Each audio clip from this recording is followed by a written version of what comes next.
Hey everyone. So I've been a little under the weather, but I still wanted to bring y'all a video.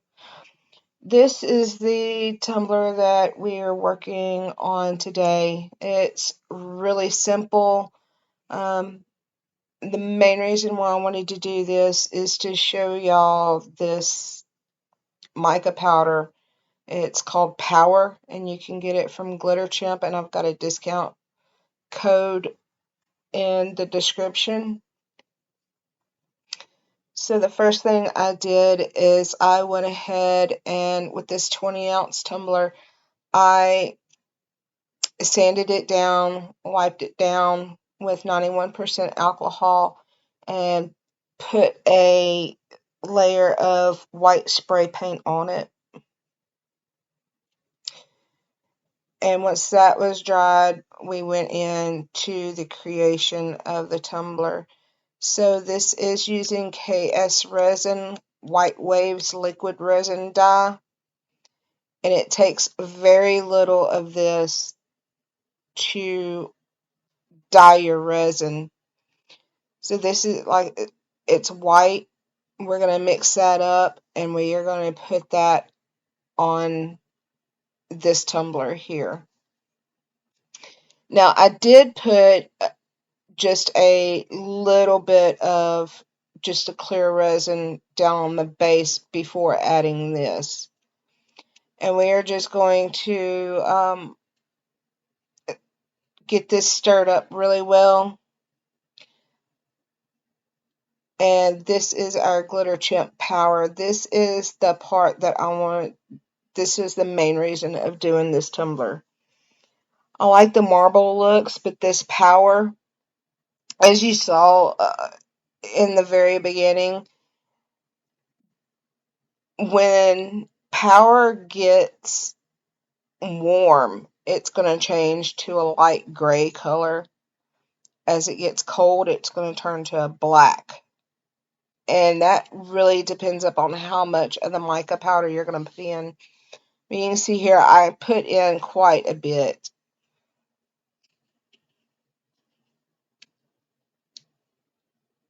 And the reason why I'm doing it the way that I'm doing it here is I just wanted to go ahead and get the powders mixed up, or at least in the epoxy, and start let that settle while we're putting on our white.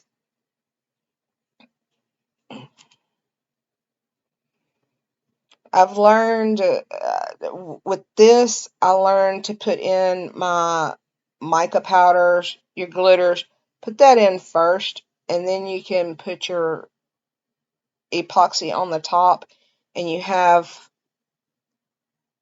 less likelihood of spilling some of that mica powder or spilling your glitter, and you can get it mixed in better. So we're going to go in and we're just going to put this epoxy with the White Waves epoxy dye in, and we're just going to put a good coat of this epoxy on this tumbler. This is about 15 milliliters. I mixed up 30 and split it between the white and the power.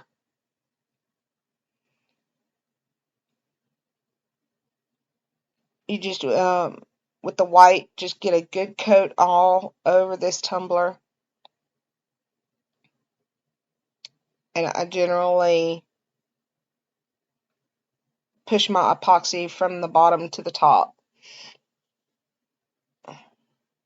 We're going to let that spin just a couple of minutes, and we are going to torch it and pop any of those micro bubbles that has came up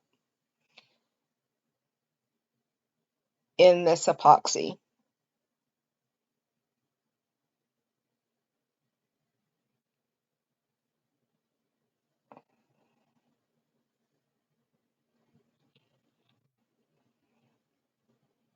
You can see here, I do not like this type of torch because it's got,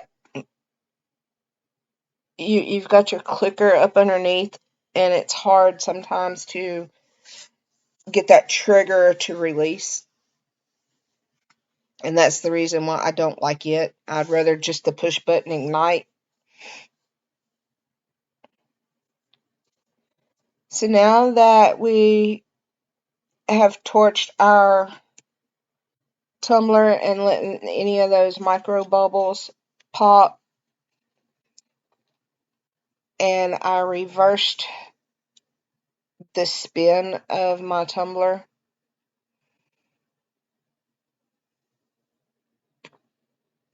we're going to go in and add a little bit more of this power mica powder from Glitter Chimp.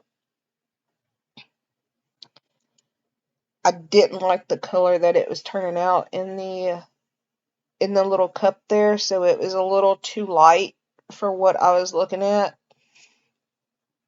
And being in the room, it's kind of hard to tell what it's going to look like because my room was warm. So you're seeing the warm color of this mica.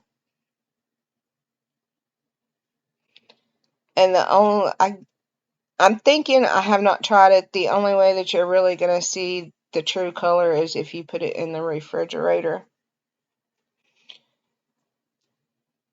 So all I'm doing here is I'm taking my popsicle stick and I am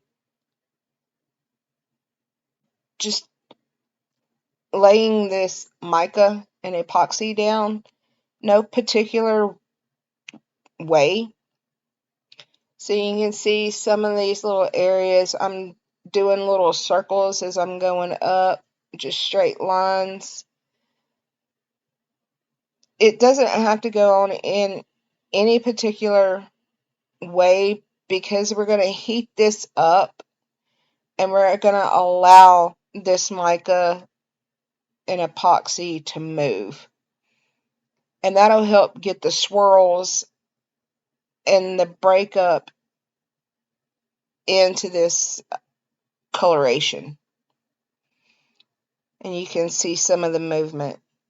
So now that we have that down, we're going to torch it and this will heat it up just a little so that we can get that epoxy to move. And about every 5 minutes for 30 to 45 minutes, I rotated the motor spin in it. So I'd let it turn one direction for about 5 minutes and then I'd switch the direction and then go back to the original direction, and that helped get that movement.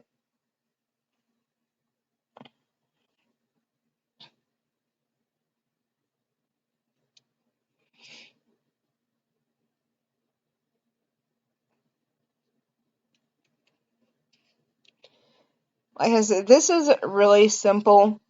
So I just did this one layer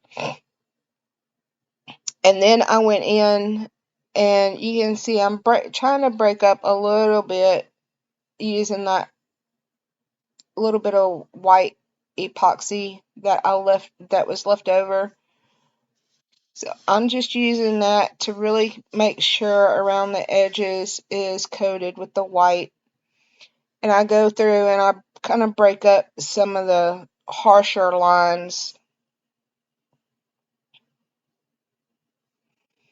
But we'll let this spin and cure.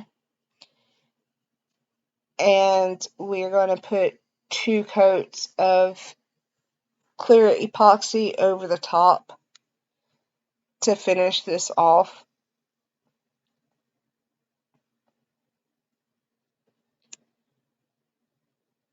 This was just the normal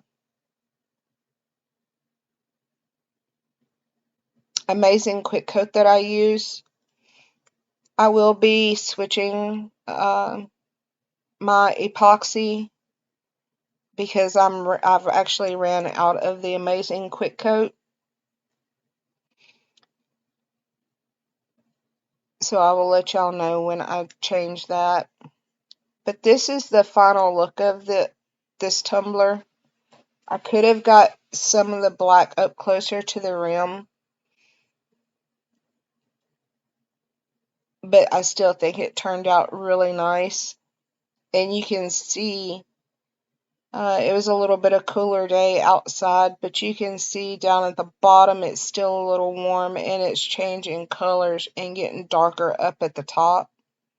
Now you could add a little bit of gold flake to this or any other kind of mica and really set this off. But I liked the light gray to the black marble, if you will. So yeah, if y'all like this, you can use this mica to do hidden designs. And go check it out at Glitter Chimp. And I've got a discount code in the description. Y'all have a good day. Bye.